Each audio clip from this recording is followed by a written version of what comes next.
na próxima, dia 9, assim. Você já vi. A linha não é aquela? É, com uma modificaçãozinha ali para poder passar. Porque o cara estava lá, o nosso Bom dia professor de a buffet, todos. fala assim no quadro.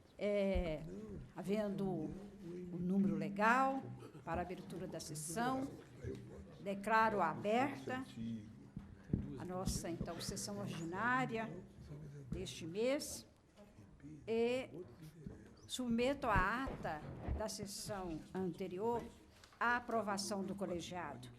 A ata que já foi disponibilizada, pergunto se estão todos de acordo com a aprovação. De acordo. Então, aprovada a ata. Eu quero, inicialmente, cumprimentar, não é, a todos os eminentes conselheiros do Superior Tribunal de Justiça, presidentes dos nossos tribunais federais, o nosso juiz federal, o presidente da JUF, doutor Roberto Carvalho Veloso, e cumprimento também os presentes, servidores, o nosso secretário-geral aqui da presidência, a nossa diretora-geral, secretária-geral deste conselho. E vamos, então, passar aos nossos processos da pauta. Eu chamo inicialmente o processo 0071 de 2013, e é um processo simples que estava pendente de julgamento. Ele tinha sido distribuído antes para o corregedor-geral da época, o ministro Arnaldo Esteves Lima, e ele submeteu a referendo deste colegiado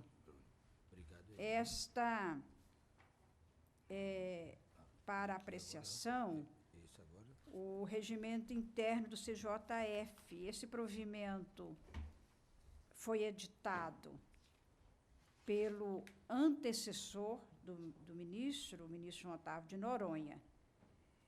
E agora eu, assim, para ser mais rápida, verifico que está tudo, perdeu o objeto, esse provimento, número 6 de 2012, porque ele foi revogado pela resolução do CJF, número 410 de 2016. A resolução é de 30 de agosto de 2016.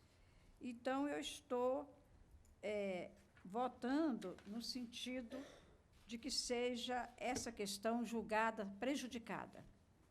Todos estão de acordo? De acordo. Eu chamo em seguida, então, submeto ao colegiado, são portarias número 321, 322 e 323, e são portarias que designam juízes federais para fazer parte da Turma Nacional de Uniformização. São 4, sequência, né? 2, 3 e 4, aí da lista. Então, é apenas para que seja referendada pelo colegiado. Todos estão de acordo? Então, proclamo também que foi referendado todas as portarias pelo egrégio conselho. O número 5 da pauta, 0023 de 2016,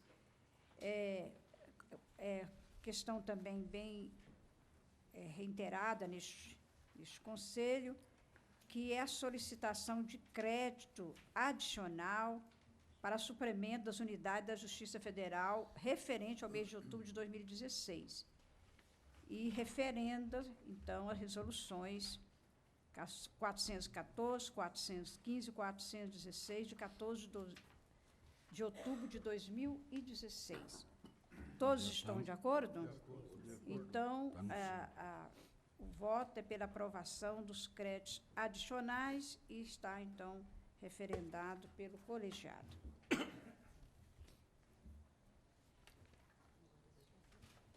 O 6. O 5, o 6 ela aprovou? Não, o 6 do Rogério. O 6 é do Rogério Viário, não é corrigido, não. Ah, certo. O número 11 da pauta é o processo 047, e que relator o ministro Humberto Martins, está com pedido de vista do conselheiro Hilton Queiroz.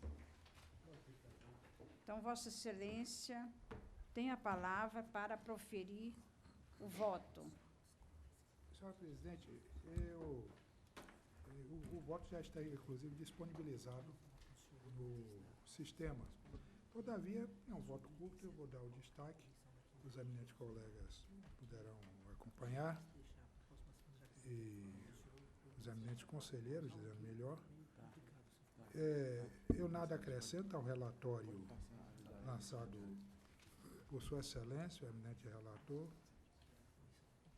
e destaco que é um processo de procedimento normativo decorrente de solicitação feita pelo TRF-2, de que o valor de referência do auxílio saúde não seja fixado em 215 per capita, como estabelecido pela Secretaria de Orçamento Federal, mas que a fixação do valor mínimo mensal do auxílio saúde seja feita em patamar menor que aquele fixado na lei orçamentária, sugerindo o valor de 150, ou que as presidências dos tribunais sejam autorizadas a fixar valor menor, observadas as necessidades de cada região. Iniciado o julgamento, o eminente conselheiro relator votou pelo indeferimento do pedido de que sejam os tribunais autorizados a estipular valores inferiores ao que foi definido pelo Conselho da Justiça Federal para o auxílio saúde, e não conheceu do pedido referente ao estabelecimento de um valor uniforme inferior ao constante da lei orçamentária, por ser a fixação do valor atribuição do Conselho da Justiça Federal nos termos do artigo 41 da Resolução 02/2008. Eu destaco acompanhar a Sua Excelência, o eminente relator, quanto ao estabelecimento de um valor uniforme inferior ao constante da lei orçamentária, à luz da fundamentação constante do voto, mas ouso discordar quanto à impossibilidade de serem os tribunais regionais federais autorizados a estipular valores inferiores ao que foi definido pelo Conselho da Justiça Federal para o auxílio saúde. A divergência se sustenta inicialmente em uma inelutável razão de fato, que é a restrição orçamentária que serão submetidas às cortes judiciais do país nos anos vindouros. Se na inicial o eminente presidente do TRF-2 já mencionava o momento atual do país, a restrição hoje se materializa no conteúdo da PEC 241, que, ao congelar os limites das despesas, exigirá das administrações eficiência e criatividade no intento de continuar a prestar serviços judiciários de qualidade, como sempre se distinguiu a Justiça Federal. E não é despiciando lembrar que ontem já foi encaminhada essa PEC para o Senado, né? Tudo indica que esse mês, ou no início de dezembro, já a PEC estará devidamente promulgada e em vigor, e a restrição, como espada de Damocles que pende hoje sobre os tribunais, vai cair de vez. Nesse contexto, penso que a permissão para que os tribunais reduzam o valor do auxílio saúde e, consequentemente, utilizem a diferença decorrente desta redução nas suas ações de saúde, que são prestadas a todo o quadro de pessoal dos tribunais, independentemente de filiação a qualquer plano, é não apenas necessária neste grave momento do país, como é juridicamente possível, sem que haja violação ao princípio da isonomia data venia, como entendeu o conselheiro relator em seu bem fundamentado voto. Isso porque as diversas regiões do país em que está organizada a Justiça Federal têm contextos diferentes, né? Eu, que estou na primeira região e presido o tribunal, sei o quão diferente é da segunda região, da terceira, da quarta e da quinta região. Então, cada tribunal tem a sua peculiaridade e seus problemas de saúde, envolvendo servidores, envolvendo os magistrados, os quais é que eles têm que atender. Não há violação ao referido valor constitucional, ao meu sentir, pois afora o fato de serem servidores e os seus dependentes vinculados aos quadros de tribunais regionais federais, nada identifica os beneficiários mormente em relação à questão de assistência à saúde. Ou seja, a questão em tela envolve pessoas cuja desigualdade entre si permite e a desigualdade entre os tribunais recomenda que sejam tratadas desigualmente, com o fim de que a dotação orçamentária seja distribuída efetivamente da forma mais economicamente possível. Como anteriormente afirmado, o valor do auxílio-saúde recebido pelos tribunais é também utilizado para custear as ações de saúde das cortes, entre estes os exames periódicos exigidos nas metas do CNJ, os serviços de saúde, médico e odontológico, as campanhas de vacinação, apoio psicológico, medicamentos, etc. Porém, esses serviços são utilizados por todo o quadro de pessoal dos tribunais, independentemente de receberem a indenização hoje estipulada em R$ 215. Ora, esse fato indica a situação desigual entre os que integram os planos de saúde do tribunal e os que optaram pelo recebimento do auxílio-saúde, que, apesar de serem indenizados, também se utilizam das ações de saúde promovidas pelos tribunais. Ademais, os tribunais possuem realidades distintas, a começar pelo percentual de servidores que optam por ingressar nos planos oferecidos pelas cortes regionais. Nesse contexto, a divisão da dotação orçamentária para assistência à saúde em valores idênticos entre servidores de tribunais distintos e sob circunstâncias também distintas, apenas formalmente atenderia ao princípio da igualdade. E aí eu citei um destaque de Rui Barbosa, que não vou ler porque todos conhecem, isso foi só em homenagem à Bahia, onde nasci, de estado em que nasci. Por fim, não se olvide que o parágrafo 2º do artigo 41 da Resolução 02/2008, deste egrégio Conselho, com a redação dada pela Resolução 316, de 24/10/2014, já autoriza aumentar o valor mensal do auxílio definido pelo CJF, inclusive considerando a faixa etária dos beneficiários, sem que se tenha vislumbrado ofensa ao princípio da isonomia. Outro sim, não se poderia alegar qualquer direito adquirido ao valor do auxílio antes da pacífica jurisprudência do STF, no sentido de que não há direito adquirido a regime jurídico. E cito um precedente da relatoria da ministra Carmen Lúcia, julgamento ocorrido em 11/2/2009, com repercussão geral.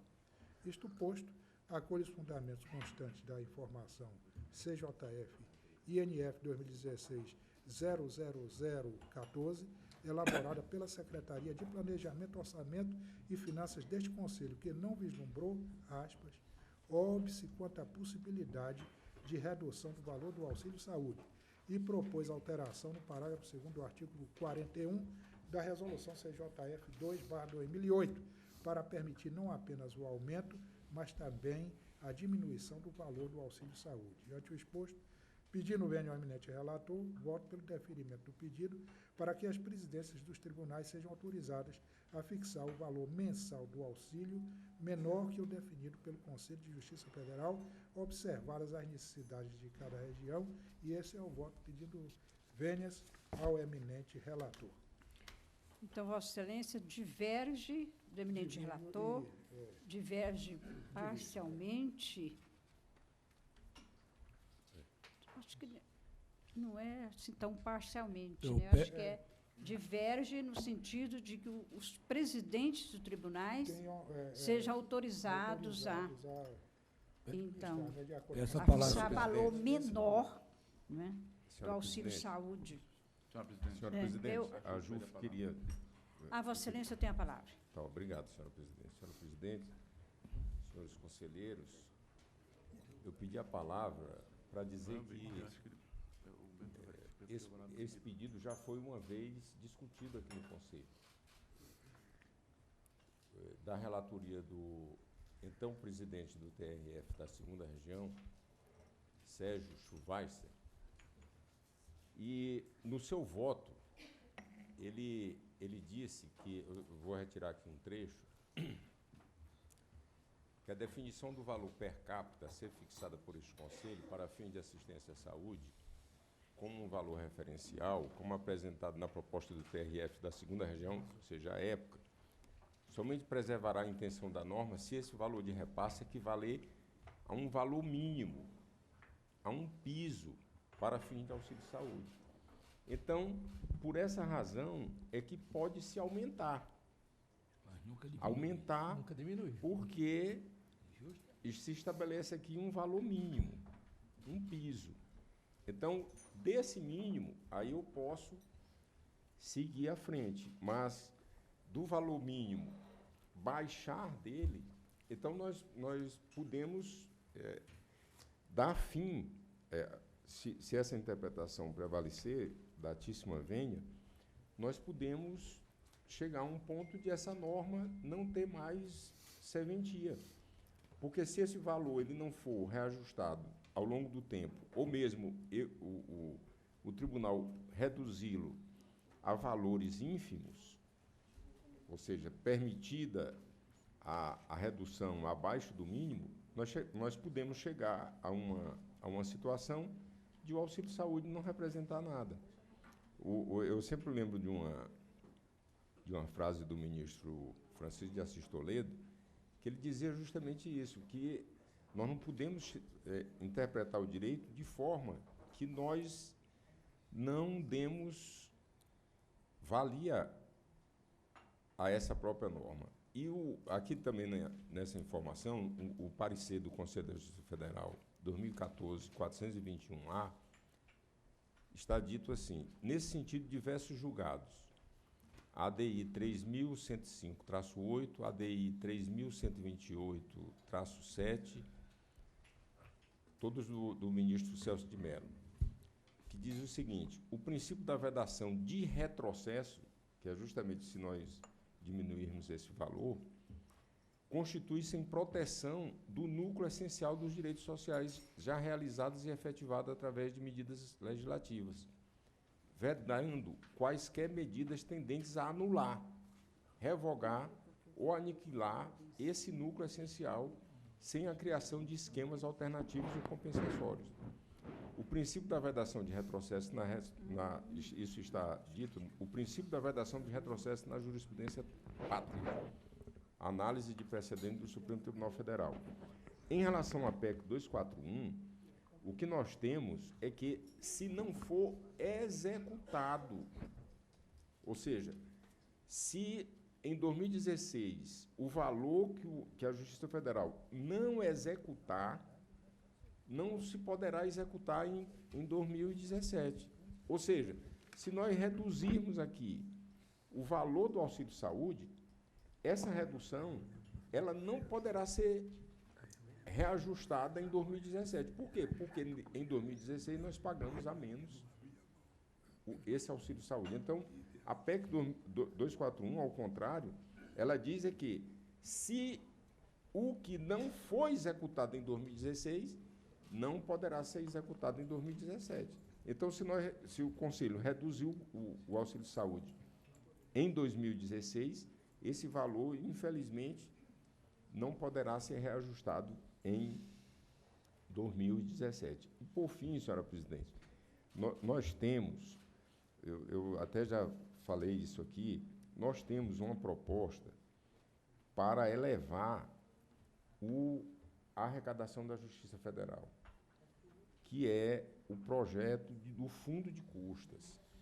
Nós já estamos, inclusive o ministro Meirelles deu uma declaração que quer que os recursos arrecadados diretamente pelo Judiciário sejam gastos pelo Judiciário. Agora, para isso, nós precisamos do Fundo de Custas. O Fundo de Custas é uma alternativa válida para o Judiciário, porque as nossas custas são irrisórias. Então, esses valores, presidente Hilton, que nós temos hoje para executar pequenos, eles poderão aumentar consideravelmente se nós aprovarmos o Fundo de Custos da Justiça Federal. Hoje, as nossas custas vão de R$ 10 a R$ 1.800. Ou seja, a pessoa pode estar discutindo na Justiça Federal 50 milhões de reais, mas ele vai pagar R$ 1.800. Então, são valores irrisórios. O Tribunal de Justiça do Distrito Federal é o que hoje mais sofre. Mais sofre porque as custas deles são razoáveis, são cobradas em um nível razoável. E a PEC pretende cortar esse recebimento também das custas. Então, o ministro Meirelles já declarou a sua intenção de excluir do teto de gastos o recebimento dos valores direto pelo Judiciário. Agora nós precisamos aprovar esse fundo de custos. Nós já estamos, o relator é o ministro Noronha, nós já estamos marcando, já falei aqui com o doutor Savas, falei com o doutor Gustavo também, para nós fecharmos essa proposta do fundo de custos para que o ministro leve ao STJ e o STJ envie para o Congresso Nacional. Essa seria uma alternativa. Ou seja, nós criamos alternativas para elevar a nossa arrecadação e não uma alternativa de nós reduzirmos os direitos sociais, como está dito aqui. Eu peço, venha, senhor presidente Hilton, mas eu entendo a posição da AJUF é de que esses valores não possam ser diminuídos, porque significaria um retrocesso nos direitos sociais. Obrigado. Agradeço a intervenção. Senhora do presidente, Pela ordem. depois, após o voto divergente, aí o relator pede a palavra. Vossa Excelência tem a palavra, então. Mas Vossa Excelência pode Não, eu aguardo. Então, eu ouvi atentamente o voto divergente e ouvi o pronunciamento da AJUF, porque, inclusive, quando nós vamos votar anteriormente, tanto a AJUF como a OAB, ela pode se pronunciar sobre a matéria que vai ser votada, mas ela trouxe complemento a posteriori e, inclusive, a proposta com relação a alguns procedimentos que a AJUF está tomando no sentido de melhorar a arrecadação para a própria Justiça Federal. Mas eu vi o voto divergente e chego à conclusão de que essa questão, senhora presidente, senhores conselheiros, com o voto apresentado pelo desembargador federal Wilton Queiroz, presidente TRF da primeira região, que essa questão ela foi apreciada por este Conselho da Justiça Federal. Primeiro ponto, na sessão de 17 de 10 de 2014, o próprio Pleno do Conselho da Justiça Federal, atendendo a pedido formulado pelo TRF da segunda região, quer dizer, um pedido no sentido de ter um valor mínimo, foi um pedido da segunda região para atender os interesses de todas as regiões, ou seja, as 5 regiões. Alterou a Resolução 2 de 2008, de modo que o valor de auxílio, que até aquela data era fixado de modo uniforme, passou a ser considerado como um valor referencial, possibilitando que os tribunais pudessem fixar o valor per capita do auxílio em valores acima daquele definido pelo Conselho Federal, que passaria a servir como piso, como destacou aqui o representante e presidente da AJUF, para cima, nunca abaixo do mínimo. O mínimo é uma questão de proceder. Eu tenho um mínimo, eu posso subir, mas nunca descer do mínimo, até porque vai dar um tratamento uniforme com relação a todos os tribunais. Vale também ressaltar, senhores conselheiros, senhora presidente, que naquele momento, naquela oportunidade, também foi discutida a possibilidade de os tribunais fixarem o valor do auxílio saúde em valores inferiores ao constante da portaria do presidente do Conselho da Justiça Federal, tendo o Conselho expressamente rejeitado tal possibilidade, que é o que está se pedindo novamente. Se rejeitou, agora estão voltando novamente a se pedir aquilo que foi rejeitado anteriormente. Nos termos do voto do relator, à época, desembargador federal Sérgio Schweitzer, do Rio de Janeiro. E eu digo o seguinte, que a controvérsia reside unicamente em questão relativa à impossibilidade de se atender o pedido de autorização para que as presidências dos tribunais regionais federais sejam autorizadas a estipular valor mínimo mensal do auxílio-saúde em patamar inferior àquele fixado na lei orçamentária. Vejamos, reconheço a relevância das razões trazidas pelo ilustre conselheiro Hilton Queiroz, presidente do TRF da Primeira Região, que, em suma, sustentou inexistir violação à isonomia na redução do valor do auxílio-saúde, permitindo aos tribunais a utilização da diferença para outras ações de saúde. Entretanto, mantenho o voto anteriormente proferido e, em pequenas pinceladas, destaco minhas razões. Em primeiro lugar, porque resta inalterada a questão relativa à existência de norma expressa, vedando a redução do valor, com efeito nos termos do artigo 107, parágrafo 2º, da LDO, ou seja, a Lei 13.342, de 2015, o valor praticado em cada unidade orçamentária deve ser igual, deve ser igual ao resultado da divisão entre o total dos valores constantes do orçamento e o número de beneficiários. E aí eu destaco o artigo 107, torna despiciente a leitura, o parágrafo 2º da Lei 13.242 da LDO. Ora, autorizar que os tribunais fixem valores inferiores para o auxílio-saúde equivale, sim, a autorizar que eles pratiquem valores não correspondentes ao per capita, destinado à unidade orçamentária, o que implica, no meu sentir, em violação à LDO. Continuemos. Ademais, essa mesma questão, repito, já foi apreciada pelo Conselho da sessão de 17 de 10 de 2014.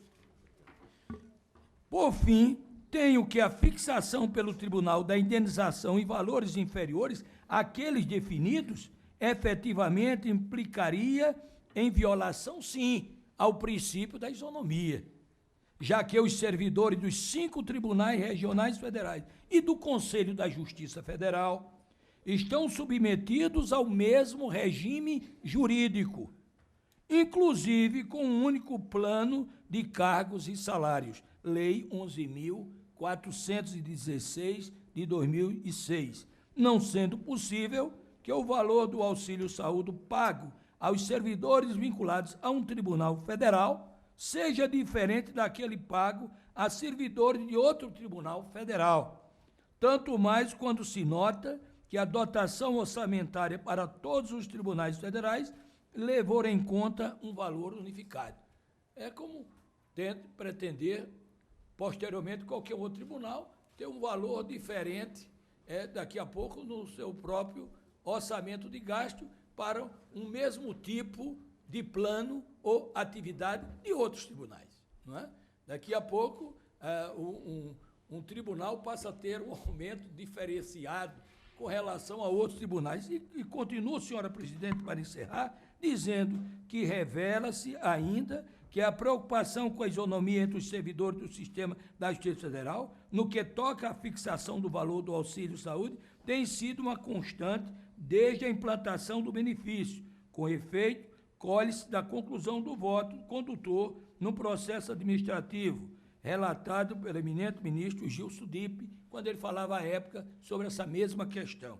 Assim, mais uma vez, pedindo venha a divergência, eu mantenho o voto preferido, mas pela impossibilidade, mesmo reconhecendo o grande voto trazido aqui na divergência, mas pela impossibilidade de atender-se à solicitação do Tribunal Regional Federal da 2ª Região, de que sejam autorizados os tribunais a estipular valores inferiores ao definido pelo Conselho da Justiça Federal para o auxílio-saúde. É como penso, é como voto, reconhecer a grandeza da divergência, mas adstrito às decisões já anteriores do próprio Conselho da Justiça Federal. Senhora Presidente, pela ordem apenas, porque Vossa Excelência tem a palavra. agradeço. Senhora Presidente, eu li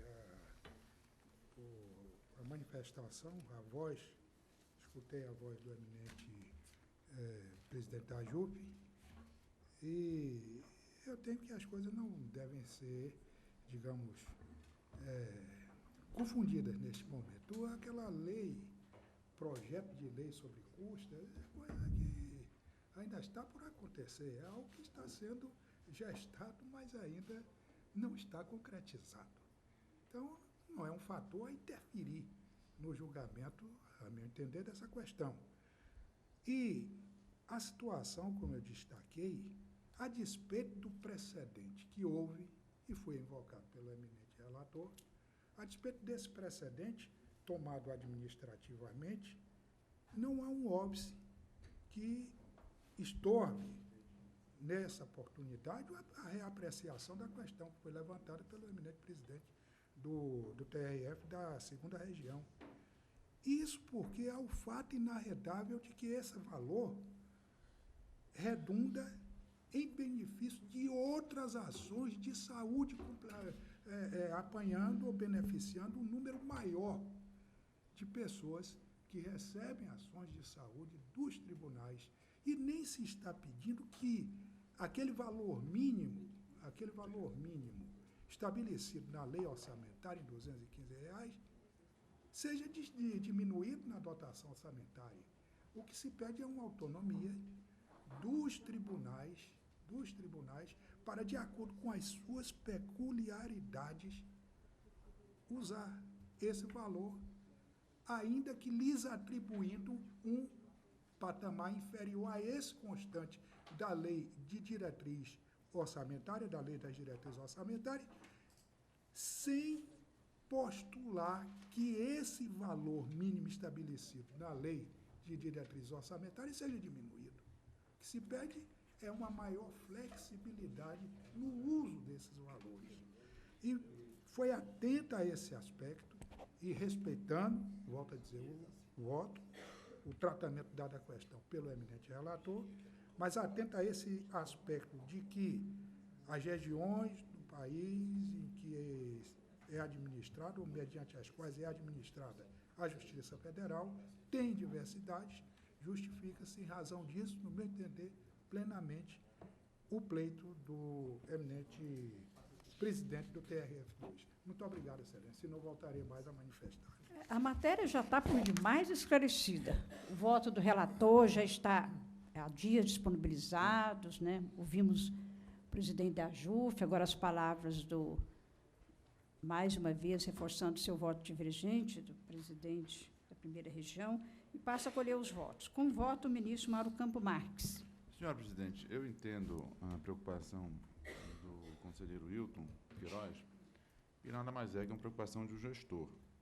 Mas, além das observações lançadas no voto do eminente relator, com o qual eu concordo, com as quais eu concordo, eu também concordo com a chega, conselheiro Wilton, trazida pelo nobre presidente da JUF, do Roberto Veloso, quanto à interpretação que se faz do gasto público com efeito na PEC que está sendo gestada no Congresso Nacional. Eu confesso que desconhecia até então que o Conselho já havia aprovado essa minuta de projeto de lei que cria o Fundo das Custas. Acho, senhora presidente, que esse é um tema que efetivamente... Não, doutor Eva? A alteração do valor das custas que a gente mandou para o STJ. Mas o que é o fundo, não? Fundo não, ainda não. Ah, não? Mas Foi aprovado. O fundo Aqui. eu desconheço. Tem até aqui no projeto aqui.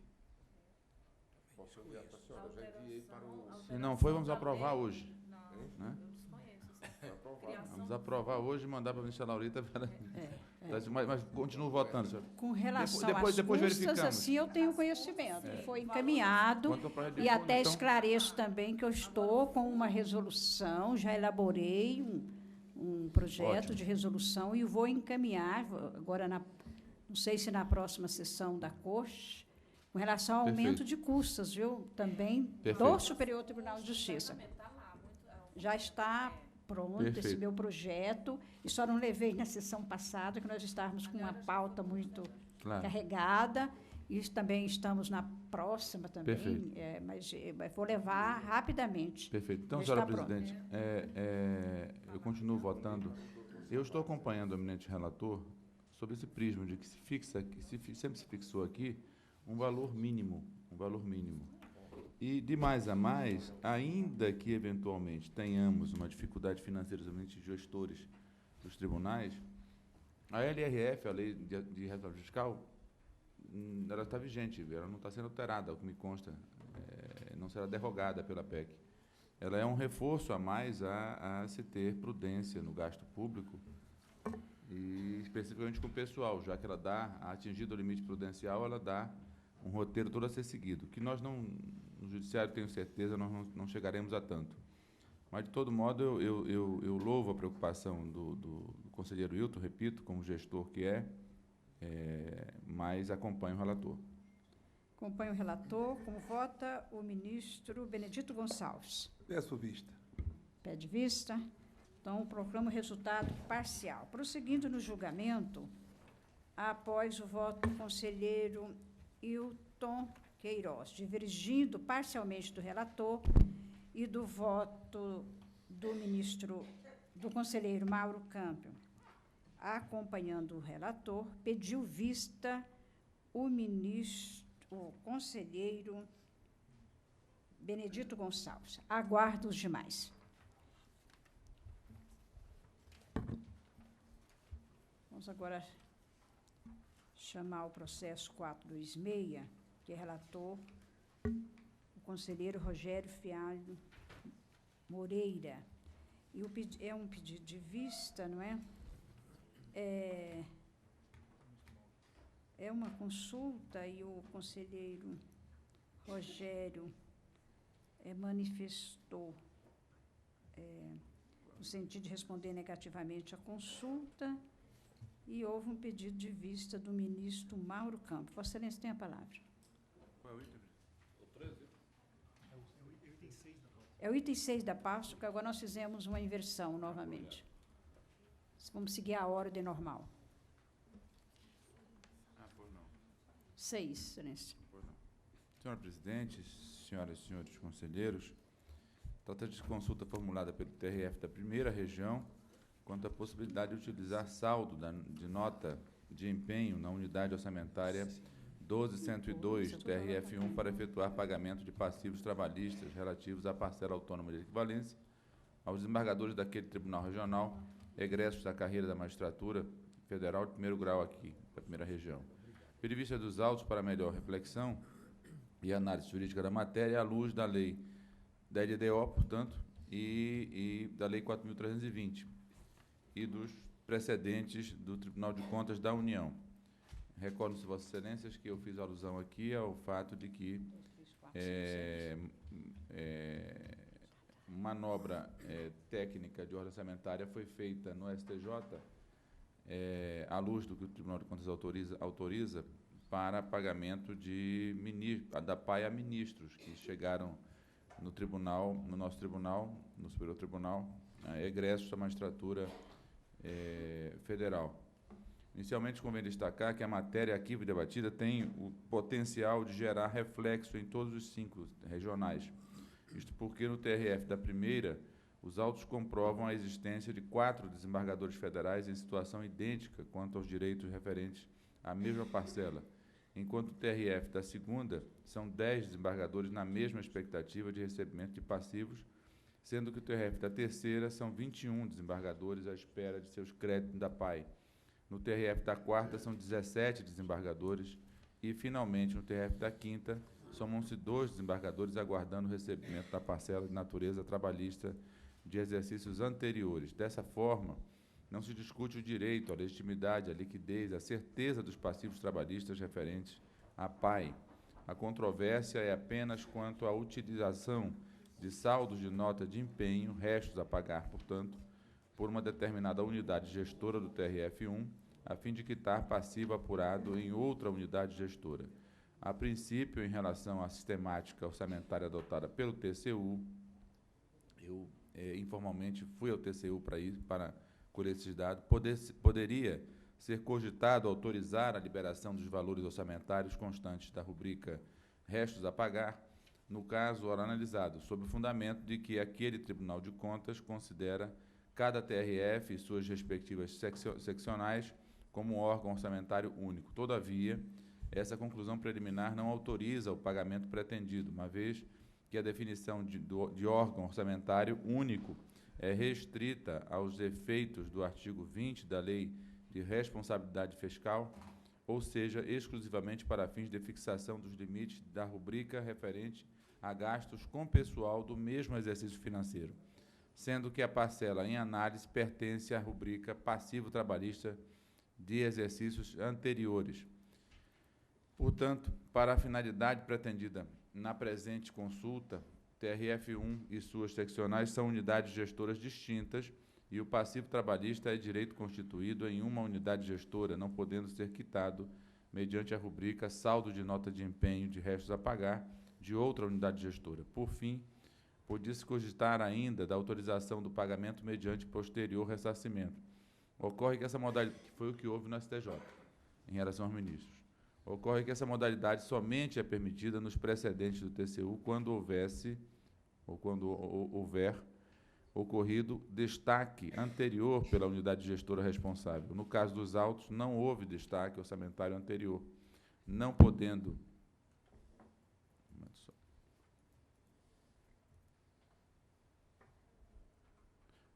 ser quitado mediante a rubrica saldo de nota de empenho de restos a pagar de outra unidade gestora. Por fim, podia-se cogitar ainda... só um minutinho.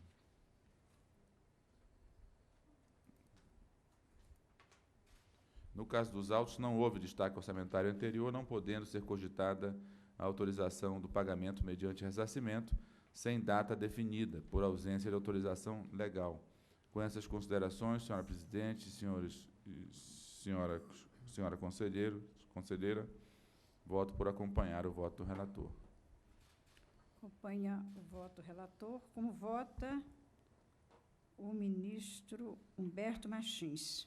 Acompanho o relator, acrescido do voto do ministro Mauro Campos. Ministro Benedito Gonçalves, Também conselheiro. relator. Conselheiro Raul Araújo. Conselheiro Wilton Queiroz. Senhora presidente, eu vou pedir e responder favoravelmente a essa consulta a despeito de até ser eu mesmo, não sei se eu ou o presidente anterior, quem a encaminhou, mas sem adentrar no aspecto de justiça de atendimento. Sim, ao com pleito, certeza. né? Também não adentrei esse aspecto. Se adentrar no aspecto da justiça de atendimento ao pleito, eu destaco que se o Tribunal de Contas não sinalizou, segundo eu inferi do encaminhamento do voto do eminente conselheiro Mauro Campbell, se o Tribunal de Contas não vislumbrou o óbice a que fosse aproveitado essa disponibilidade do TRF para efeito desse pagamento, ainda que advindo de uma unidade gestora diversa, que foi a Justiça Federal de primeiro grau, e não havendo esse óbice, não havendo uma manifestação positiva do Tribunal de Contas de que aquela prática, ou essa prática solicitada cuja autorização o TRF solicita, essa prática seja tida como ilegal, então é possível, no meu entender, o acolhimento do pleito e, por isso, voto favoravelmente ao pleito de se pagar, não é? Fazer o pagamento solicitado, utilizando-se parte do saldo de nota de empenho escrito em restos a pagar na unidade TRF1 para pagamento de passivos trabalhistas a desembargadores do TRF1, egresso da magistratura de primeiro grau. É o voto, senhora presidente. Conselheiro diverge. Como vota o desembargador, conselheiro Poelic? Eu vou pedir vista. Excelência pede vista. Então, proclamo o resultado parcial. Prosseguindo no julgamento. Após o voto do conselheiro Mauro Campbell, acompanhando o voto do relator e dos votos do conselheiro Benedito Gonçalves, Raul Araújo, no mesmo sentido, e Humberto Martins, no mesmo sentido, pediu vista o conselheiro Paul Éric. Aguardam os demais conselheiros. O voto divergente, o voto divergente de Vossa Excelência, claro. O voto divergente de Vossa Excelência. Vamos agora para o número 7 da pauta, que está sendo adiado por indicação do eminente relator, ministro Mauro Campbell Marques. Perfeito, presidente. Adiado. Número 8 é o número 45. Vossa Excelência também, conselheiro Mauro Campos Marques. É voto, não é? Só voto. Posso? Posso, tem a palavra. Trata-se de proposta de alteração, senhora presidente, senhoras e senhores conselheiros, de dispositivos da resolução CJF 347/2015, de 2 de junho daquele ano, que trata da compatibilização dos regimentos internos das turmas recursais e das turmas regionais de uniformização dos juizados especiais federais. Os ajustes decorrem de sugestões da Comissão Permanente de Juizados Especiais Federais, instituída pela Resolução 315, deste sodalício, e dos integrantes do grupo de trabalho criado pela Portaria Conjunta Infam, SEGE, CJF, número 1, de 4 de abril de 2016, que na reunião realizada no dia 2 de agosto do corrente ano, deliberaram pela necessidade de aperfeiçoamento da Resolução 347, para, primeiro, excluir o cabimento de incidente de uniformização regional nas hipóteses em que a decisão da turma recursal estiver em consonância com súmula ou jurisprudência dominante do Superior Tribunal de Justiça ou da turma nacional de uniformização. 2. Extinguir o juízo de admissibilidade recursal no primeiro grau de jurisdição e, por fim, expressar o cabimento do recurso contra sentença que extingue o processo com ou sem julgamento de mérito. Cabe registrar que a Comissão Permanente de Juizados Especiais Federais é presidida pelo Corregedor-Geral da Justiça Federal e integrada pelos coordenadores regionais dos Juizados Especiais Federais e pelo presidente da JUF. Integram um grupo de trabalho os juízes federais José Antônio Savares, da terceira turma, que então integrava, ainda integra tudo? A terceira turma recursal do Paraná, Alexandre Vidigal, da primeira turma do Distrito Federal, João Batista Lázari, da terceira recursal de Santa Catarina, e Ronivon Aragão, da Seção Judiciária de Sergipe. Do impedimento do segmento do incidente regionais nas hipóteses em que o tema já se encontra uniformizado no âmbito nacional, no que se refere ao primeiro ponto a ser aperfeiçoado na resolução, a proposta empresta maior racionalização ao sistema recursal dos juizados especiais federais, impedindo o segmento de incidentes regionais nas hipóteses em que o tema se encontra uniformizado no âmbito nacional. Quanto da extinção da decisão de admissibilidade, portanto, em primeiro grau, nos recursos contra a sentença, o segundo ponto observa a inovação apresentada pelo CPC de 2015 e busca dar maior celeridade no processo, pois não haverá mais a decisão proferida pelo juízo de primeiro grau sobre a admissibilidade do recurso contra a sentença e tampouco sobre a declaração dos efeitos em que é recebida.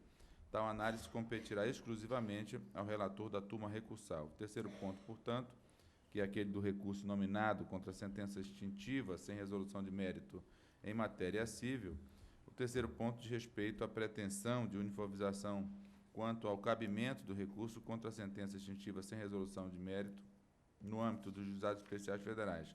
A demanda foi objeto da reunião do Fórum Nacional Previdenciário e da Conciliação, realizada no dia 13 de junho de 2016. Naquela reunião, constou no item 7 da pauta a necessidade de uniformidade de entendimento em relação ao cabimento de recurso quanto à extinção de processo sem julgamento de mérito. De fato, há divergência nos regimentos internos das turmas recursais e cito as divergências no voto referente a cada uma das regiões. Nesse contexto, os integrantes da Comissão Permanente dos Juizados Especiais Federais e o Grupo de Trabalho InfanSERG concluíram que a padronização seria necessária e que deveria ser possibilitado meio impugnativo da sentença que extingue o processo com ou sem resolução de mérito.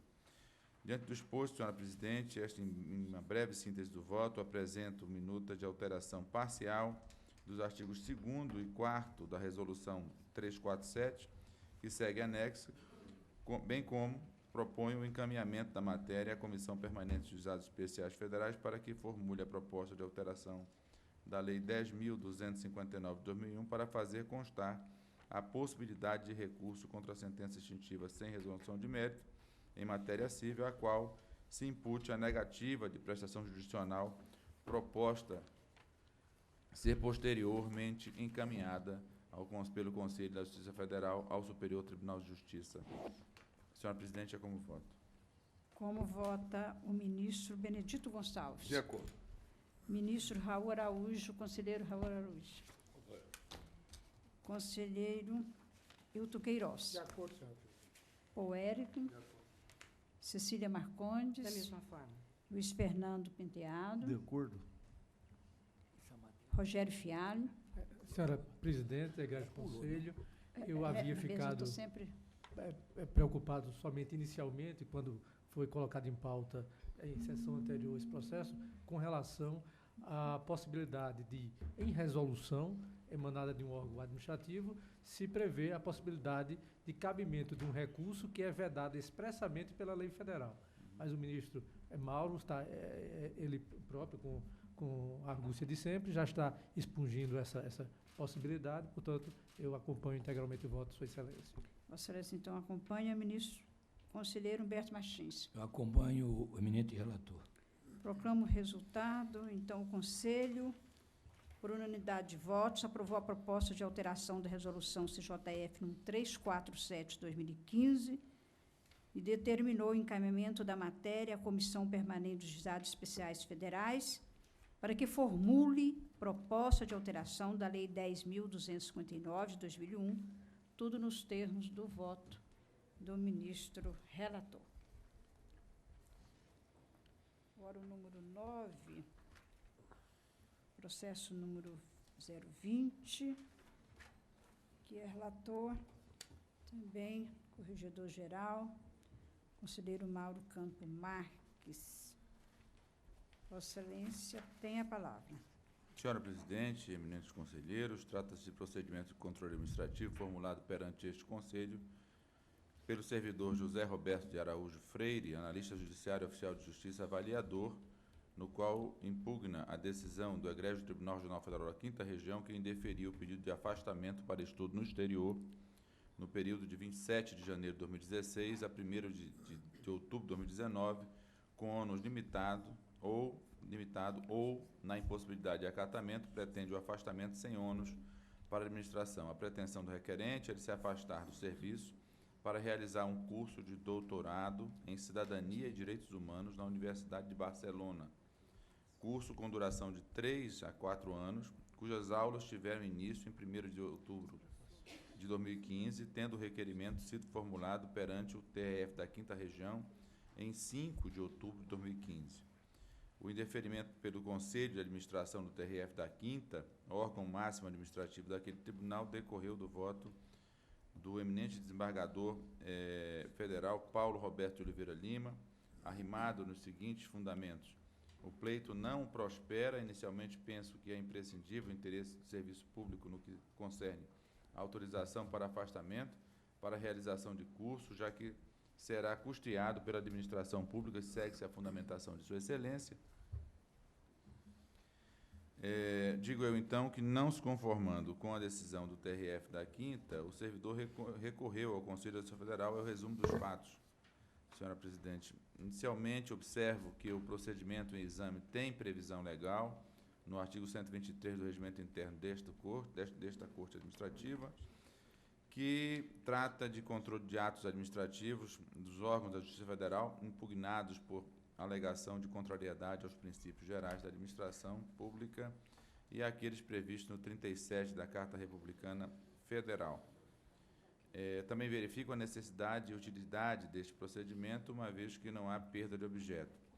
Observar de que o servidor ter alegado que o início das aulas teria ocorrido em 1º de outubro e de ter entrado com requerimentos 4 dias após isso, bem como a data atual, os documentos que apresentou posteriormente permitem a compreensão de que o curso teve início e o servidor informalmente vem cumprindo suas tarefas acadêmicas à distância, porém ainda haverá módulos presenciais e a necessária formalização, o que só ocorrerá após este obter a licença postulada neste procedimento.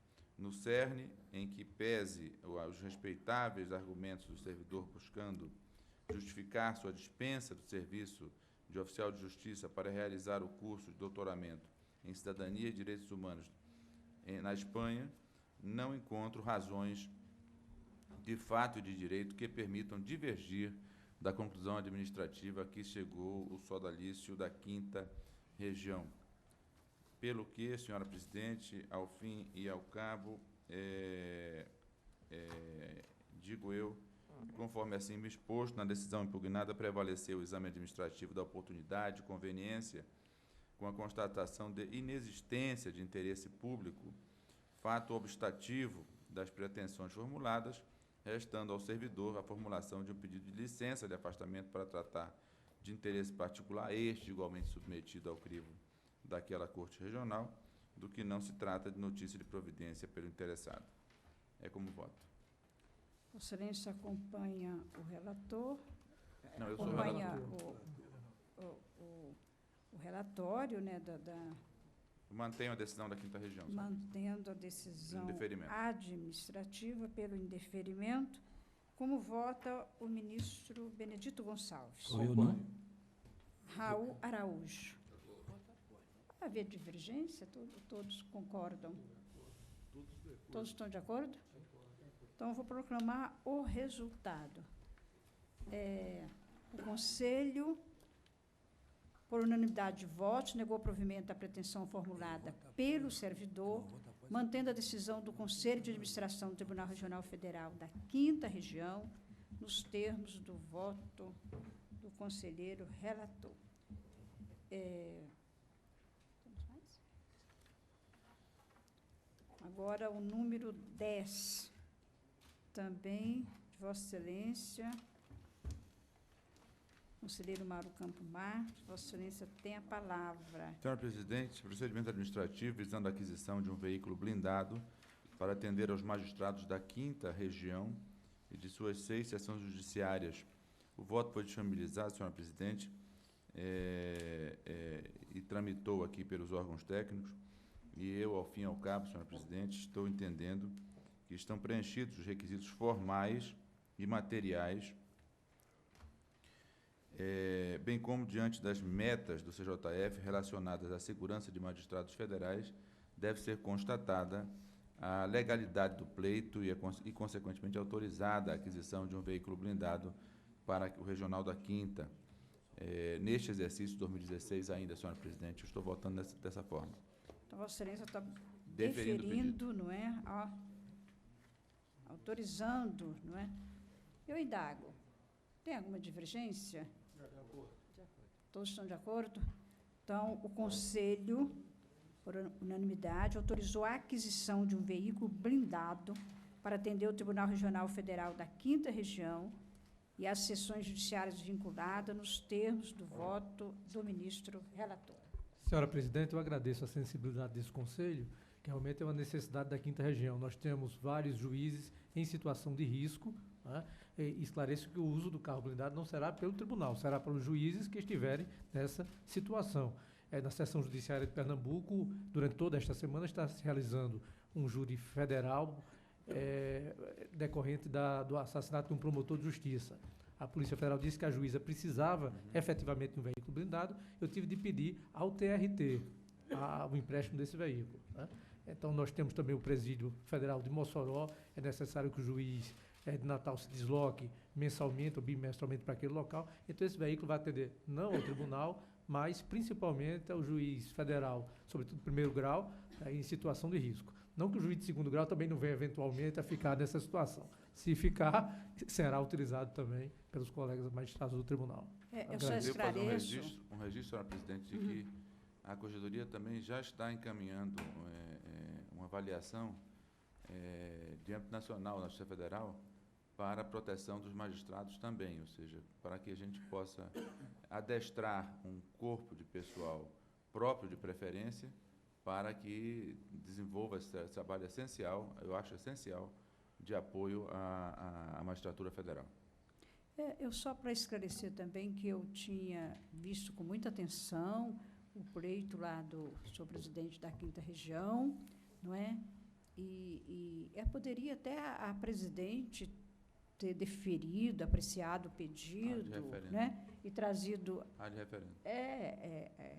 Para referendo aqui do colegiado, mas como eu sou muito, assim, nós estamos numa época de muita preocupação com relação às nossas ações, né? Por isso que eu trouxe para a apreciação do colegiado. Conselheiro Paul Eric, Vossa Excelência, o processo número 257, e eu também voto originário. Vossa Excelência tem a palavra. É o 12. 257.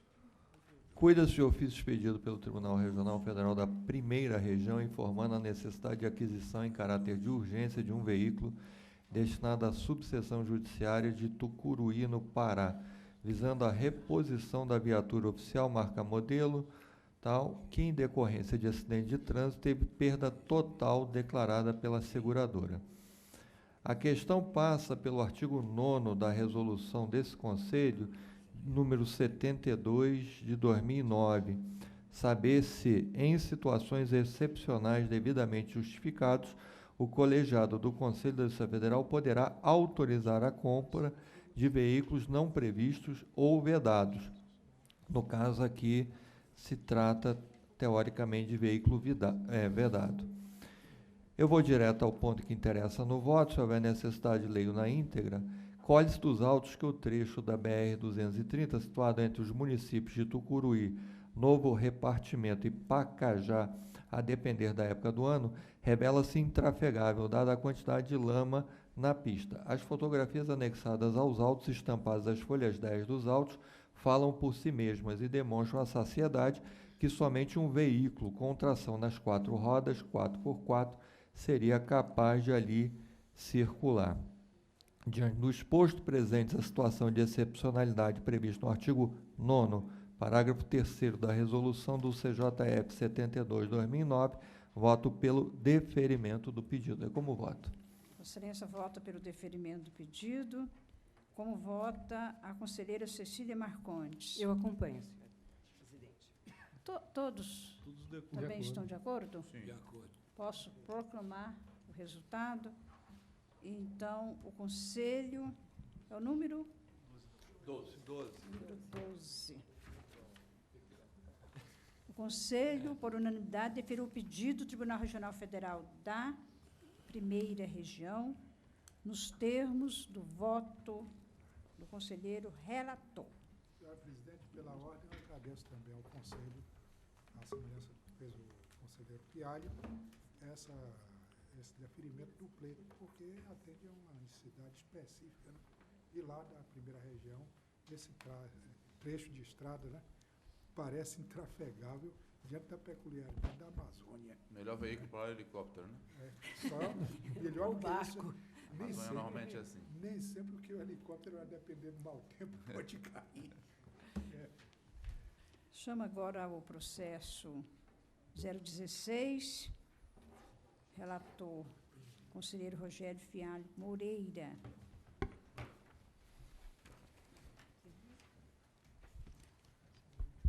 É o último, né?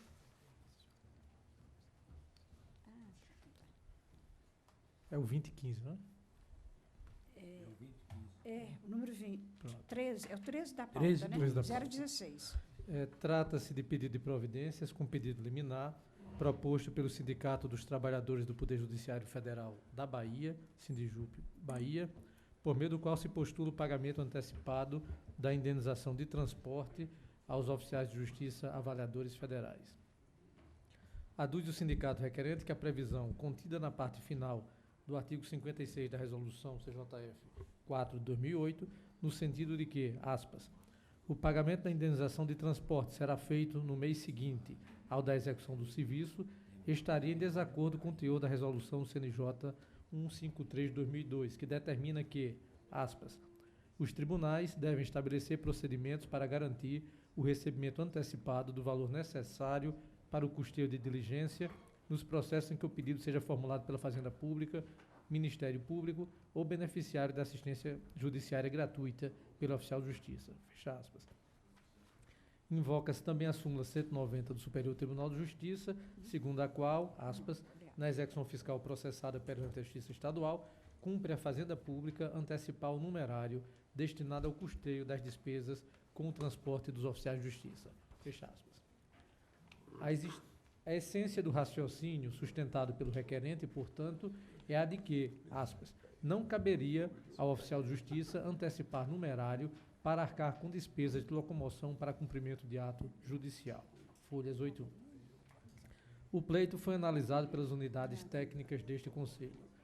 A Secretaria de Gestão de Pessoas sugeriu, em síntese, que fosse negado provimento ao pedido sob o fundamento de que a Resolução CNJ 153 de 2012 não teria aplicação no âmbito da Justiça Federal do primeiro e segundo graus, haja vista que o valor necessário para o custeio da diligência, referido pela norma, diferiria da indenização de transporte de que trata o artigo 60 da Lei 81/12 de 90. A assessoria jurídica, em seu parecer, destacou que a indenização de transporte tem natureza jurídica de verba indenizatória, visando ressarcir o servidor pelas despesas que este suportar com a utilização de meio próprio de locomoção para a execução de serviços externos, por força das atribuições próprias do cargo, e que o servidor somente faria jus à indenização se, efetivamente, desempenhasse atividade externa. Salientou ainda que a Resolução CJF 4 de 2008 não traria disposição normativa conflitante com a do CNJ, opinando pela rejeição do pedido. O mesmo parecer, contudo, oferece uma solução alternativa para o caso, ressaltando a possibilidade de, ao exemplo do que já ocorre com o benefício do auxílio alimentação, adiantar-se ao servidor o pagamento da indenização de transporte e, no mês seguinte, caso não configurado o direito à referida vantagem, haveria o desconto na sua remuneração bruta do valor indicado, conforme o atesto do titular da unidade onde estiver lotado o servidor, observando-se a razão de 1/20 do seu valor integral por dia de efetiva realização daqueles serviços. Em seguida, manifestou-se a Secretaria de Planejamento do Orçamento e Finanças, pontuando que a antecipação do pagamento, se aprovada, provocaria impacto orçamentário no exercício financeiro de aproximadamente R$ 6.800.000, o equivalente ao pagamento de 2 meses de indenização de transporte, haja vista que, com antecipação, a Justiça Federal teria que realizar essa despesa extra, embora uma única vez.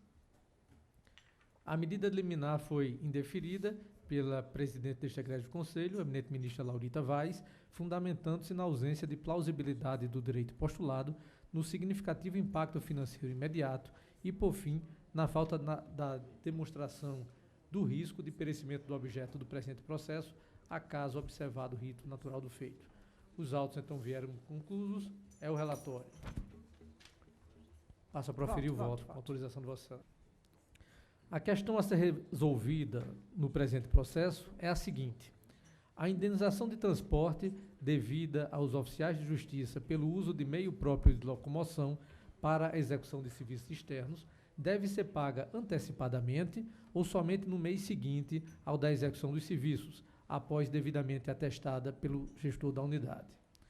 A indenização de transporte está prevista no artigo 60 da Lei 81/1290, que assim dispõe. Eu faço a transcrição aqui no voto, vou dispensar de ler, porque o voto foi disponibilizado a Vossas Excelências.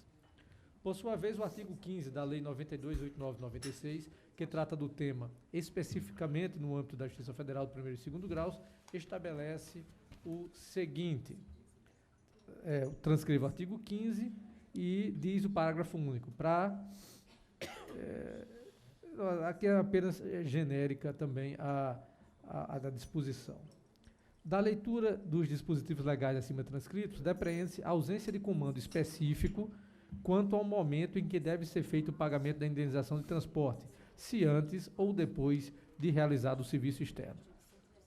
O que se vê, portanto, é a expressa outorga a este Conselho da Justiça Federal da competência para fixar os critérios norteadores deste pagamento.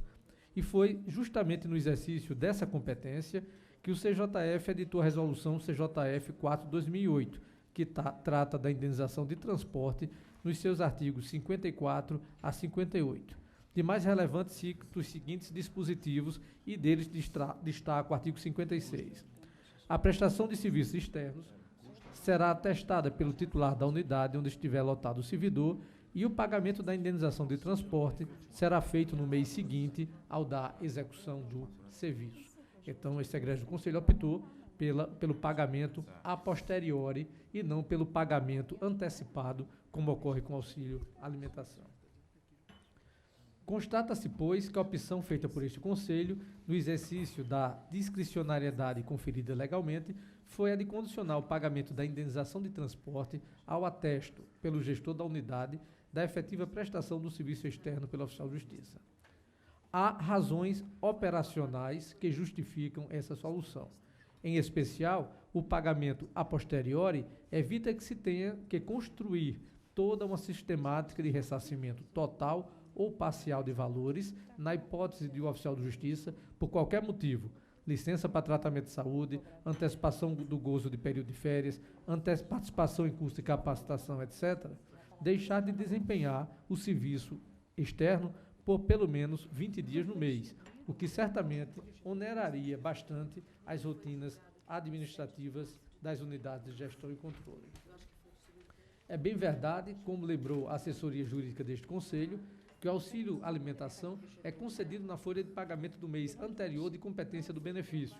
Contudo, diferentemente do que ocorre com a indenização de transporte, para fins de percepção do auxílio alimentação, também são consideradas como dias trabalhados as ausências computadas como efetivo exercício pela Lei 81.1290, exceto aquelas não remuneradas. Ou seja, o benefício é devido mesmo na superveniência de licenças, afastamentos e férias, de modo que se tornam raras as circunstâncias em que a devolução de auxílio alimentação se faz necessária. Não é, portanto, por questões de ordem orçamentária financeira que a proposição formulada pelo sindicato requerente deve ser, a meu ver, repelida. Na verdade, o acolhimento do pleito não ensejaria propriamente despesa adicional, mas apenas um adiantamento de sua liquidação. Para exemplificar, a indenização de transporte referente à competência de novembro de 2016, que pela sistemática ora vigente somente será paga aos oficiais na folha de dezembro, teria que ser antecipada para a folha de outubro, caso restasse atendida a solicitação objeto destes autos. Os recursos, porém, seriam os mesmos já previstos no orçamento e reservados para esse fim.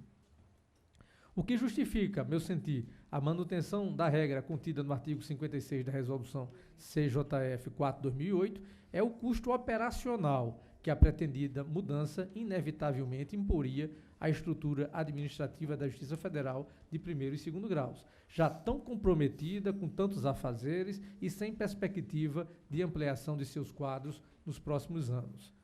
Demonstrada, portanto, a legalidade da sistemática atual de pagamento da indenização de transporte, bem como expostos os fundamentos, que, a meu ver, justificam a conveniência e a oportunidade, passo a examinar a alegação de que a resolução CNJ 153/2002 obrigaria o adiantamento da referida parcela aos oficiais de justiça avaliadores federais.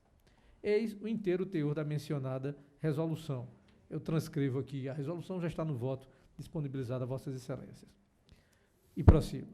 A referência, aspas, ao valor necessário para o custeio de diligência, fecha aspas, parece deixar claro a inaplicabilidade da resolução do CNJ 153 à Justiça Federal, na medida em que esse modelo de custeio, pela parte interessada de cada diligência individualizada a ser cumprida pelo oficial de justiça, é adotado apenas no âmbito da Justiça dos Estados.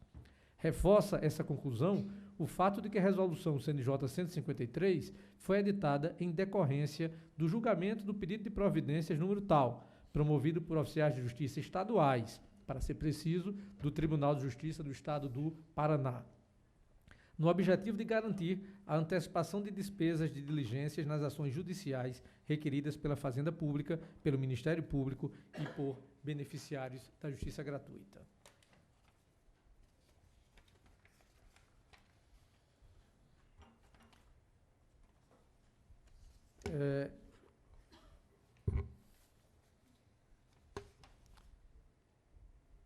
Bom, houve a impressão aqui faltando algumas páginas, mas... Bom, prossigo aqui. Na Justiça Federal, por força da legislação já mencionada neste voto, prevê-se a indenização de transporte justamente para ressarcir os oficiais de justiça dos ônus correspondentes aos serviços externos que prestam, sem que as partes, independente de quem sejam, tenham que, a cada diligência, arcar com o recolhimento dos valores adicionais. Por sinal, essa foi a resposta unanimemente dada pelos tribunais regionais federais e também pelo Colégio Superior Tribunal de Justiça, por ocasião do procedimento de acompanhamento de cumprimento da decisão, lá da resolução do CNJ. Como destacado no parecer exarado pela Secretaria de Gestão de Pessoas deste Conselho, aspas, em linhas gerais, os tribunais informaram ao Conselho Nacional de Justiça não ter a resolução em destaque, a aplicação no âmbito da Justiça Federal de primeiro e segundo graus, haja vista que os oficiais de justiça percebem a gratificação da atividade externa, criada pela Lei 11.416, e a indenização de transporte, nos termos da Lei 8112 de 90 e da Resolução CJF4, destinada ao custeio das despesas desses servidores no cumprimento das diligências. Essas informações foram prestadas pelo Colém do STJ e pelos TRFs no ano de 2014, sem que, até o momento, tenha havido qualquer admoestação do CNJ no sentido de compelir os tribunais federais a aplicarem a referida resolução, que, conforme entendo e parece claro, não se aplica à Justiça Federal. Além do pronunciamento do STJ em seara administrativa, há também precedente que consagra o entendimento que dispensa o pagamento antecipado de valores a oficiais de justiça quando esses já percebem gratificação mensal compensatória pelas despesas relativas a diligências externas, como ocorre na Justiça Federal. Confira-se, eu faço a transcrição então da ementa do recurso de mandado de segurança impetrado pelo oficial de justiça de Santa Catarina, e no item específico, item 2, havendo pagamento mensal de gratificação aos oficiais de justiça, justamente para o ressarcimento de despesas extras de diligências, como se dá em processos demandados por beneficiário da justiça gratuita, tem-se o ressarcimento adequado das despesas, sob pena de indevido bis in idem. 3. O pagamento há muitos anos da gratificação constitui ressarcimento certo das despesas, que não permite inferir se esteja descumprindo previsão de antecipação legal. Continua a transcrição. O RMS foi da relatoria do eminente ministro Nef Cordeiro, julgado pela Egrégia Sexta Turma em 2 de outubro de 2014. Assegurada a regularidade do ressarcimento de suas despesas de deslocamento por meio da indenização de transporte paga mensalmente pela administração, e não existe risco de o servidor ter que suportar prejuízos desproporcionais no exercício de suas atividades laborais, sendo legítimo condicionar-se o pagamento à verificação da efetiva prestação do serviço externo com uso de meio de locomoção própria. Vale lembrar que, na hipótese de o oficial de justiça necessitar se dirigir a localidades mais distantes da sede da unidade de lotação, a demandar gastos excepcionais de maior monta, fará jus ao recebimento de diárias, as quais, se requeridas com a devida antecipação, serão pagas antes do deslocamento. Descabido falar-se, por conseguinte, a meu ver, em desobediência à orientação firmada pelo CNJ, que, repito, tinha como alvo uma sistemática adotada unicamente pelos tribunais estaduais. Convém registrar por oportuno, e finalmente já estou acabando, que idêntico pleito foi formulado pelo mesmo Sindicato dos Trabalhadores do Poder Judiciário Federal da Bahia, Sindijuf-BA, ora requerente perante o Conselho Superior da Justiça do Trabalho, que o rejeitou pelas mesmas razões aqui expostas como se vê da ementa a seguir, e eu transcrevo, vou ler só a ementa, a cabeça da ementa.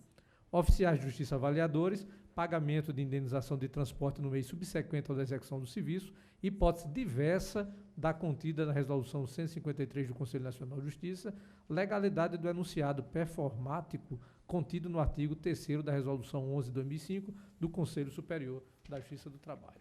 E transcrevo o restante da emenda do outro Conselho Superior da Justiça do Trabalho. Por último, cabe salientar que o decreto 3.184 de 99, que disciplina a concessão de indenização de transporte aos servidores públicos da administração direta, autárquica e fundacional do Poder Executivo da União, também dispõe em seu artigo 2º, parágrafo único, que, aspas, a indenização de transporte será efetuada pelo Sistema Integrado de Administração de Recursos Humanos, SIAP, no mês seguinte ao da utilização do meio próprio de locomoção. Fecho aspas. Embora seja do decreto relacionado ao Poder Executivo, são regidos pela mesma lei federal e sem nenhum elemento a justificar eventual discrímine. A meu ver, não há razão, nesse particular, para instituir-se tratamento diferenciado entre os servidores do Poder Executivo e os do Poder Judiciário. Por todo exposto, voto no sentido de indeferir o pedido, mantendo a redação atual da Resolução CJF 4 de 2008. E gostaria somente de acrescentar, peço desculpa pelo voto longo, mas é um assunto da maior relevância e relacionado a uma categoria dos oficiais de justiça que merece todo o nosso respeito, então não poderia fazer um voto resumido sem realmente avaliar e pensar em todos os aspectos. Por isso, comecei destacando que o assunto, né, é mais de discricionariedade do que de legalidade, né? Afasto o argumento da Associação de Orçamento e Finanças de que haveria um incremento de 5 milhões de reais, na verdade é apenas uma antecipação daquela despesa. Está se falando muito da PEC 241, nesse sentido, haveria até um certo benefício para a Justiça Federal, que se pagarmos a indenização de transporte em dezembro e não em janeiro, como na atual sistemática, nós teríamos o aumento da nossa disponibilidade orçamentária para o próximo ano. Entretanto, a meu sentir, a dificuldade operacional que vai existir em todas as sessões judiciárias não compensa, né, esse incremento que nós teríamos no orçamento do próximo ano. Eu sou muito franco, gosto muito de dialogar com os servidores. Eu tenho uma peculiaridade que eu tenho na 5ª região, são 20 sindicatos e associações de servidores. São 20.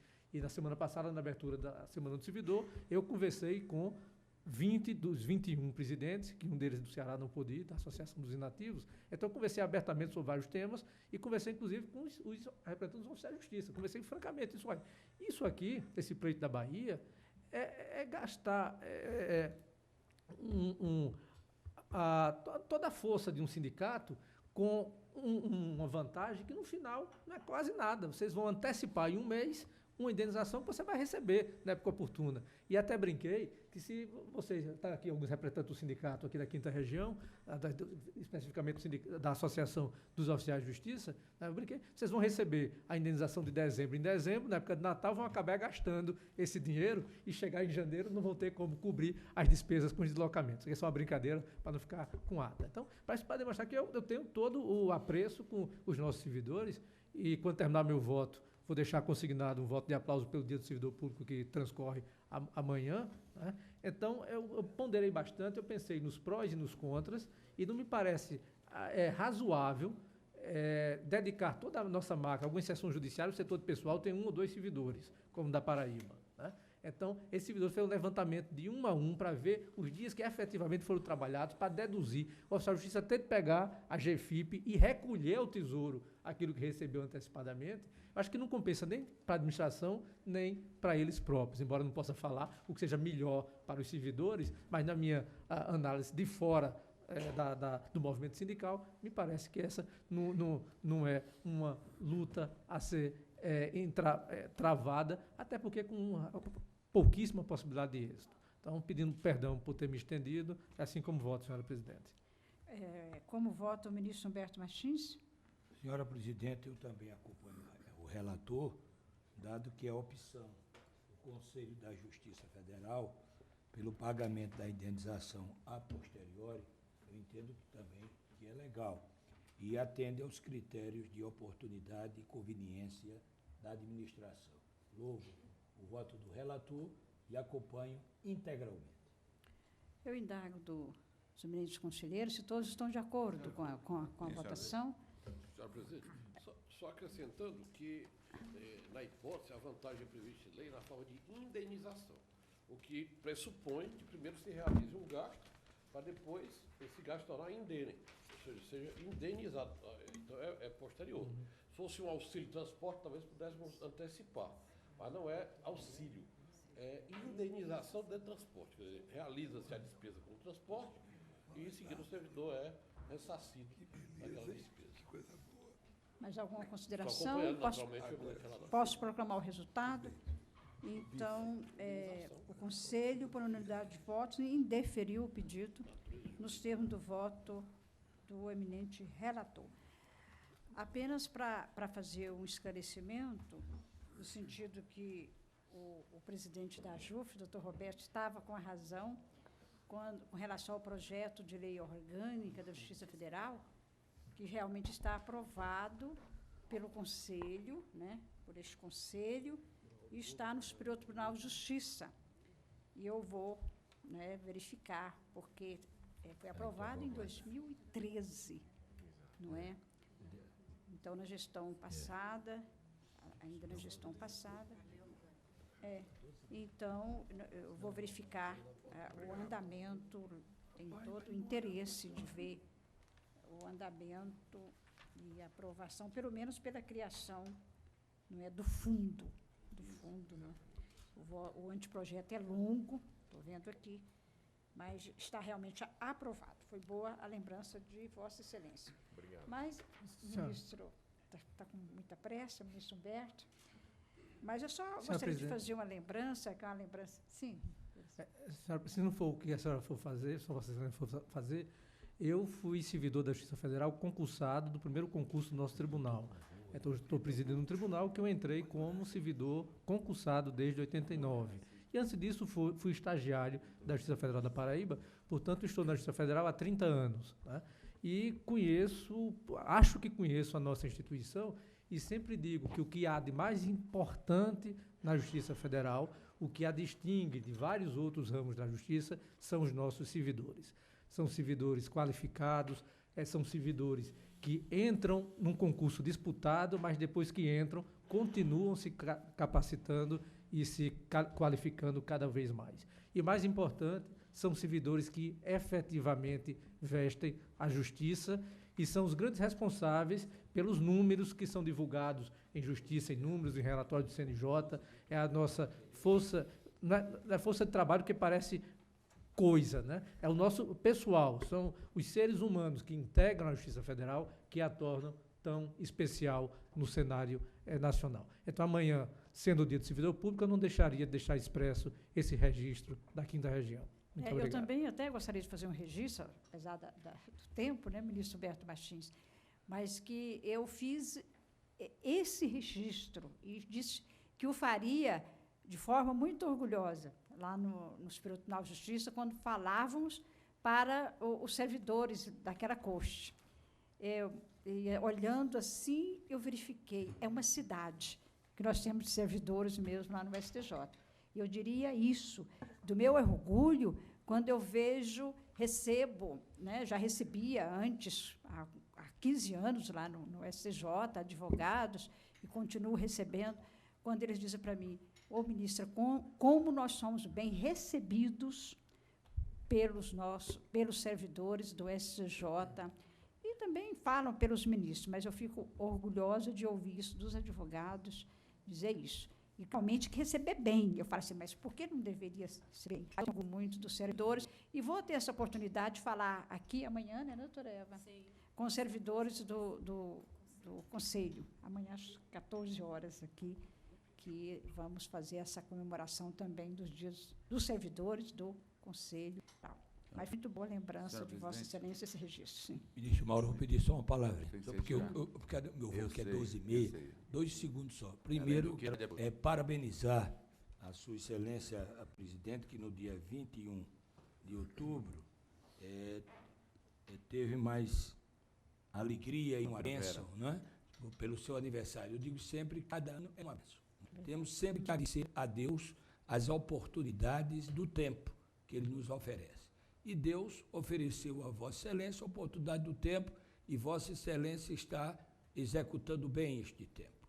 Então, desejo muita paz, muita saúde, muitas bênçãos e que sejam derramadas também essas bênçãos com relação à administração de Vossa Excelência, no qual eu sou um parceiro em busca dos seus objetivos, que é uma justiça qualificada, respeitada, viável, produtiva e seja também um orgulho da cidadania brasileira.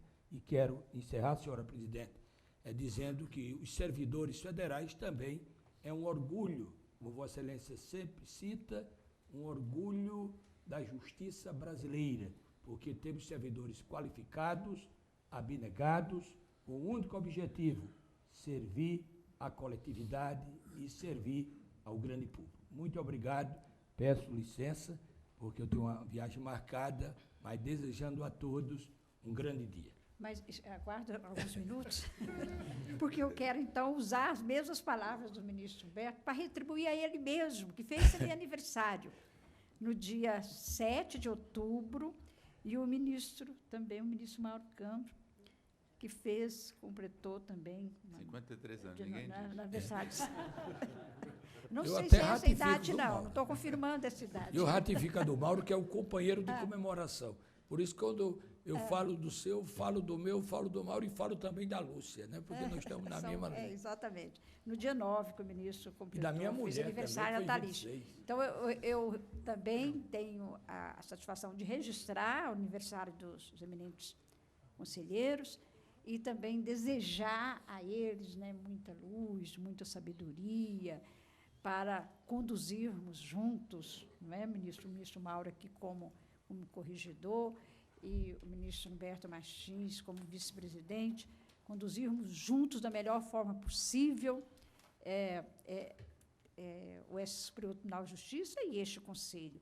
E muitos anos ainda de vida, com saúde, com paz, não é? Porque, como a gente diz muito lá em Goiás, a gente tendo saúde e paz, o resto a gente corre atrás, não é? Então, agradeço a todos. Senhora Presidente, também.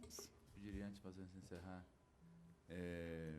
já falamos de alegrias, mas eu não posso deixar de encerrar esta sessão sem me pronunciar e propor um voto de pesar à família do senhor Paulo Marne Cavalcante Lima, que era esposo da doutora Isabelle Marne Cavalcante de Oliveira Lima, juíza federal da 5ª Região, e, por sua vez, o doutor Paulo era genro do eminente professor e desembargador Paulo Roberto de Oliveira Lima, que foi presidente, foi conselheiro deste Conselho de Justiça Federal, que, num brutal acidente automobilístico, motociclista, na verdade,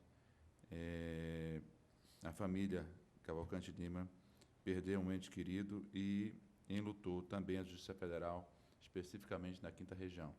Eu peço a Vossa Excelência que faça esse registro em ata e a comunicação à família enlutada. Eu agradeço a Vossa Excelência a comunicação. E será realmente encaminhado voto também de pesar à família enlutada. Ministro. Só também fazer uma proposta nesse mesmo sentido em relação ao falecimento do ministro Torreão Braz, né? Faleceu agora no final de semana o ex-ministro Torreão Braz. Superior Tribunal de Justiça. Sim. Torreão Braz. Eu também registro com pesar e aqui neste conselho o falecimento de um servidor nosso aqui, que Paulo César Souza, e também um acidente trágico automobilístico, perdeu a vida vindo para o trabalho. Já tinha feito uma anotação, que vou fazer o registro amanhã aos servidores de pesar, mas a lembrança aqui do ministro Mauro Campos me fez também deixar registrado o nosso pesar, o nosso sentimento em perder, né, um jovem ainda servidor deste conselho. E amanhã nós vamos fazer, inclusive, juntamente com os colegas servidores de Paulo César, aí vamos propor aí um momento de silêncio e de oração em prol de sua alma, né? Eu sempre digo, é uma coisa que tem muito comigo, e quando fiquei sabendo, a doutora Eva rapidamente me ligou, eu disse assim, que Deus o receba sob a luz de vossa face. E agradeço, Senhora então... Presidente, sim. Eu também gostaria de aderir às palavras do ministro Humberto Martins e também aqui fazer um agradecimento a Deus pela vida de Vossa Excelência, pela vida do nosso ministro Mauro Campos, pela vida do ministro Humberto Martins, pela comemoração dos aniversários. Deixar aqui essa palavra da AJUF de parabenização. E também, aproveitando a oportunidade, também parabenizar os servidores da Justiça Federal, que amanhã comemora o seu dia. Nós todos somos servidores, na verdade. E a Justiça Federal ela é feita por esses dois elos, os servidores e os juízes. Portanto, eu deixo aqui também meus parabéns a todos os servidores do Conselho da Justiça Federal e da Justiça Federal como um todo. Obrigado. Agradeço Vossa Excelência e dizendo que todas essas palavras serão registradas aqui nos anais deste Conselho. Mas lembrando da nossa próxima sessão, que será no dia 22 do próximo mês, no mesmo horário, às 10 horas da manhã, e agradeço a participação de todos os conselheiros, dos presentes aí, que abrilhantam a sessão, e desejar a todos uma boa tarde, uma boa reunião no período da tarde e um bom retorno, né, às suas origens, que todos retornem bem às suas origens. Declaro, então, encerrada a sessão.